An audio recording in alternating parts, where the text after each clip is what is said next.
Happy RBE, everyone. So I just got back for another RBE mail drop run. Put on my TGM shirt and I grab a handful of flyers. Like, for instance, I don't know, something like this. And then I just go delivering them in mailboxes. And today it was great because I bumped into a lot of apartment blocks in which the mailboxes were outside of the entrance, and so they're easy access, and I don't have to ring any doorbell and say that I'm a mailman for them to let me in and be able to put in and awake the households with the flyer to expand their minds. I can do it directly, just in their doorway without having to go in, and that's always very nice. I used to kind of feel kind of bad when they said, no commercial mail.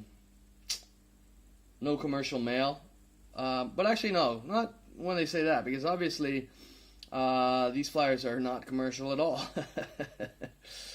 And that's exactly why they are free of being subjected to any sort of restrictions that commercial mail would be, because commercial mail is restricted by the Universal Commercial Code, which is what I think almost all our laws are based on. And since I'm not, we're not asking for any money, I'm not asking for any money, just educating people. So I can do that even if places say. What do they say? Here they say no propaganda. But, it's what I'm doing is educating people. It's information.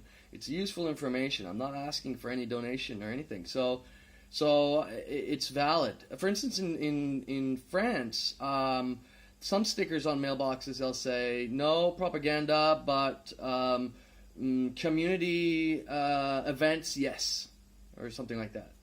And so this is community information, because what I tell people, advise people to do with these flyers is to create and join free collaboration networks, which are community networks of helping people out, amongst neighbors.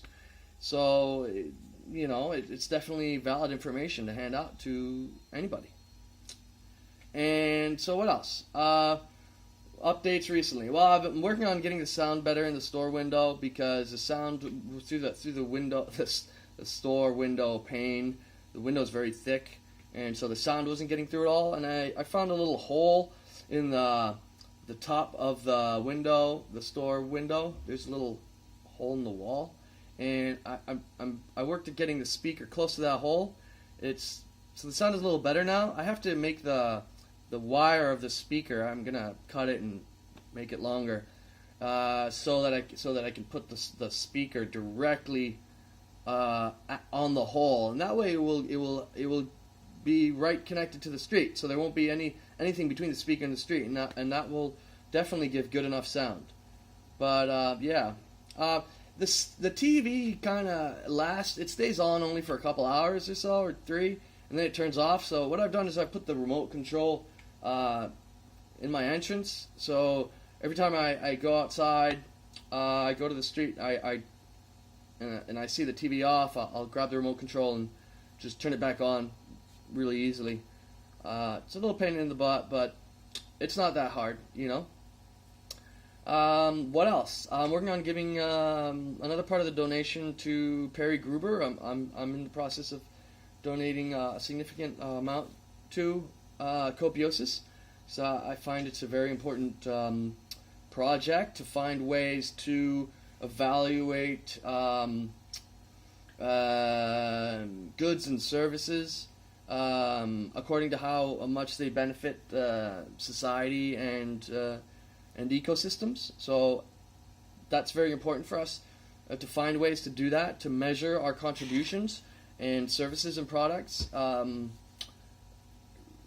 in order to transcend money, because now people use money to evaluate the value of something, although it's a completely incorrect value of things now, which is what's the main problem of it.